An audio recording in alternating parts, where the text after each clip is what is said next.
ఈరోజు మొత్తం నేను మీ లాంగ్వేజ్లో ఇంటర్వ్యూ చేయబోతాను మీకు. మీ లాంగ్వేజ్ ఎవరో తెలియదు, అందుకని తెలుగులో చేస్తానండి. ఏ language? Marathi. He knows your mother, Marathi. That's Marathi. why I was asking. Marathi నాకు తెలుసండి. తెలుసా? లాంగ్వేజ్ తెలుసండి, మాట్లాడటం రాదు. మాట్లాడరు అది. సౌండ్ తెలుసు అంతే.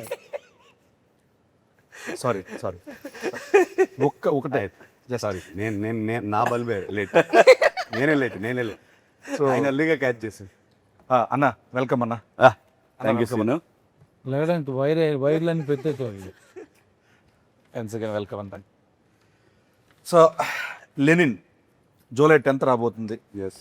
సో దీంట్లో చూస్తే కనుక టీజర్లో చూసినట్టు మీ దీంట్లో టోటల్ మేకోవర్ అంతా చాలా కొత్తగా ఉంది. సో దీంట్లో మీకు బాగా గెటప్ మార్చాను. గెటప్ మార్చారు. నేను గెటప్ అఖిల్ అవుదాం అనుకుంటున్నాను. వద్దండి, ఒకనే తట్టుకోకపోతారు, వద్దు. మీరు లెనిన్ ప్రస్తుతానికి. సో ఈ సినిమాకి మీకు బాగా కష్టం అనిపించింది ఏంటి? అంటే రాయలసీమ తాలూకు స్లాంగా, లేకపోతే ఈ లుక్కా, లేకపోతే సెట్లో గెటప్ సినిమా? సెట్లో గెటప్ సీన్ అది అబ్వియస్ లేదు, అదే చెప్తాను. చెప్తానికి ఎక్కువ కష్టమేం అనిపించలేదు. మన డైరెక్టర్ బ్యూటిఫుల్గా రాశాడు, స్పేస్ ఇచ్చాడు, ఇంతమంది సపోర్ట్గా ఉన్నారు, చాలా ఈజీగా అనిపించింది నాకు. ఓకే, స్లాంగ్ని ఎలా వర్కౌట్ చేశారండి నువ్వు? డైరెక్టర్ని కాపీ కొట్టాను అంతే.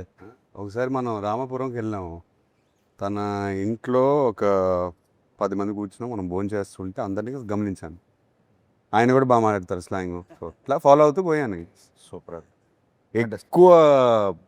ఎక్కువ ఆలోచించకుండా డైరెక్టర్తో క్యాజువల్ కాన్వర్జేషన్స్లో ఆయన ఫాదర్తో మాట్లాడే కాన్వర్జేషన్స్ అన్నీ నాకు రికార్డింగ్ పెట్టేవారు ఫోన్ మీద. సూపర్ అండి. సో వింటూ అలా.